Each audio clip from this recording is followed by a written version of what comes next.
काफ़ी सारे बदलाव आए हैं लाइफ में लेकिन ये लस्ट कोई भी लड़की अट्रैक्टिव सामने आती है तो अनकंफर्टेबल फील करता हूँ और काफ़ी एक्साइटेड और एजिटेटेड, फिर काफ़ी फ्रस्ट्रेशन भी होता है ये चीज़ क्यों नहीं बदल रही। किसी से जबरदस्ती प्यार कराया जा सकता है क्या? प्रेम उठ ही नहीं रहा तो आप जबरदस्ती थोड़ी करोगे। Can you force somebody to love? तुम वासना पथ पर आगे बढ़ो पथिक।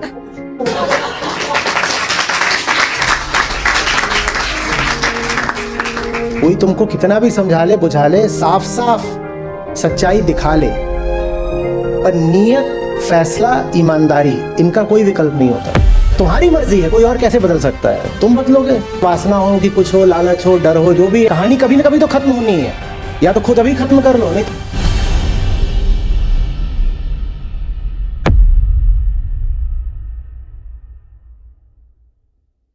नमस्ते आचार्य जी, मैं अपना सवाल हिंदी में रखूँगा। मैं MA फर्स्ट ईयर का स्टूडेंट हूँ, नाम है मेरा, और आपको काफ़ी सालों से सुन रहा हूँ मैं, और यूट्यूब पर और गीता कम्युनिटी का भी पार्ट हूँ मैं। तो काफ़ी सारे बदलाव आए हैं लाइफ में, सुपरस्टिशंस लाइक काफ़ी हट गए हैं, काफ़ी चीज़ें इंटीग्रेटेड अप्रोच मैं देखता हूँ चीज़ों को। लेकिन जब मैं अपनी आदतों को देखता हूँ, अपनी टेंडेंसीज, अपनी वृत्तियाँ, तो कई सारी वो सेम बदली नहीं है। मतलब वो जैसे कि लस्ट, तो कोई भी लड़की अट्रैक्टिव सामने आती है तो अनकंफर्टेबल फील करता हूँ और काफ़ी एक्साइटेड और एजिटेटेड। तो वो चीज़ मतलब क्यों नहीं बदलती, तो फिर काफ़ी फ्रस्ट्रेशन भी होता है और लाइक काफ़ी डिप्रेस फील होता है कि ये चीज़ क्यों नहीं बदल रही।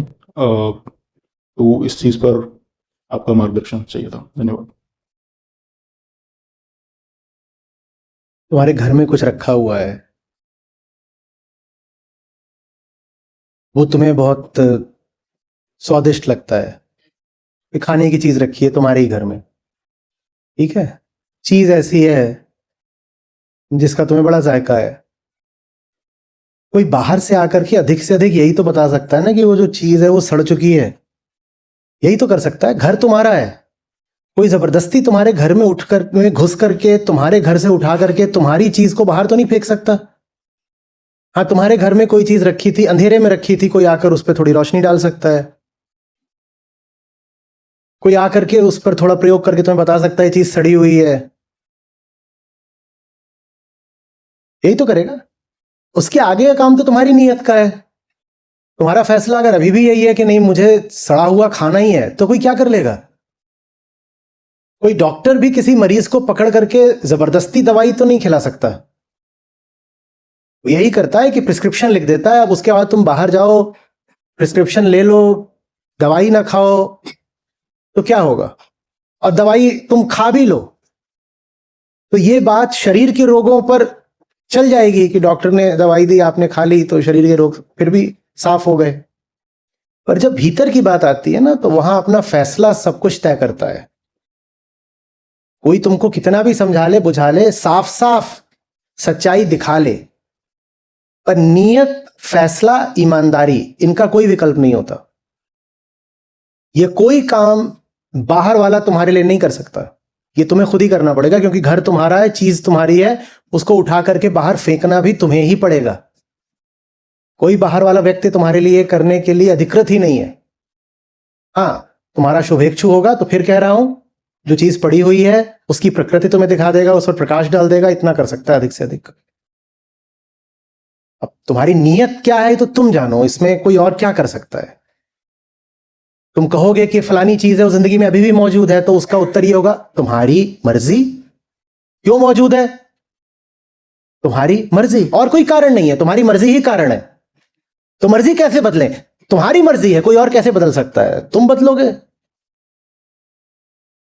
नहीं। अगर हम नहीं बदल रहे तो फिर अपनी मर्जी पर आगे बढ़ो, अपनी मर्जी पर आगे बढ़ो। और फिर बस यही प्रार्थना की जा सकती है कि आगे बढ़ने के जो दुष्परिणाम होंगे शायद वो तुम्हें कुछ सिखा जाए। बहुत लोग उन दुष्परिणामों से भी नहीं सीखते, तो नहीं सीखते। 70-80 साल की जिंदगी है, जी लो, मर जाओगे। कोई ऐसा थोड़ी है कि व्यथा अनंत काल तक चलती रहेगी। इंसान की व्यथाओं को भी मर जाना होता है 70-80 साल में। डूबे रहो इधर उधर की चीजों में, वासना हो कि कुछ हो, लालच हो, डर हो, जो भी है उसमें डूबे रहो।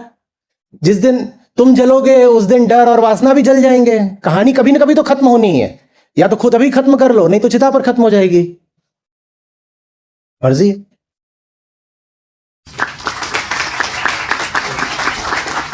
आचार्य जी, आपने जैसे कई बार बताया कि जब चीज समझ में आ जाती है तो अपने आप चीजें झड़ जाती हैं। नहीं, अपने आप उनके लिए ही झड़ती हैं। कल आईआईटी कानपुर में बात कर रहा था, उन्होंने भी यही पूछा कि आपने तो पहले कई बार बोला है कि सीइंग इज फ्रीडम, पर मेरा मामला यह है कि सीइंग हो रही है, फ्रीडम नहीं आ रही है। तो सीइंग इज फ्रीडम उनके लिए लागू होता है जिनके पास सबसे पहले एक बर्निंग डिजायर फॉर फ्रीडम होता है। दो चीजें होती हैं जिनको मिल करके मुक्ति या लिबरेशन आता है।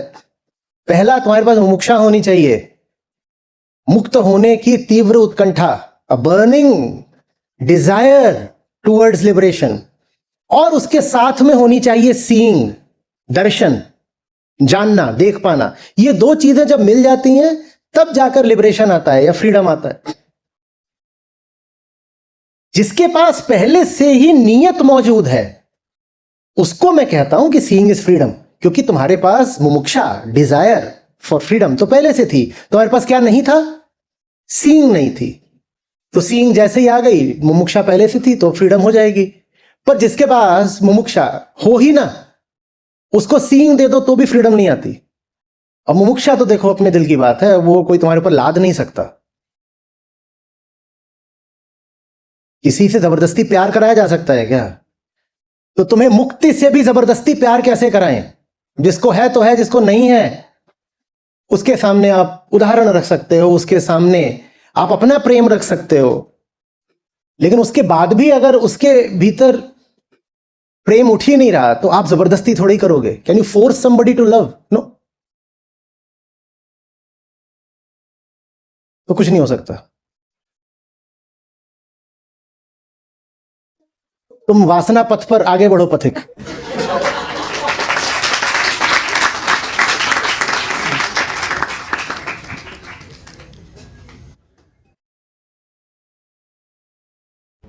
अच्छा जी, एक फोटो।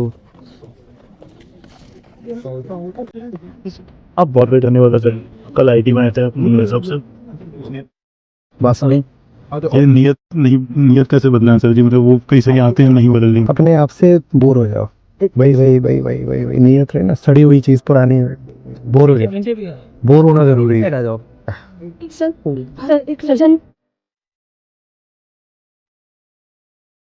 अच्छा जी, गली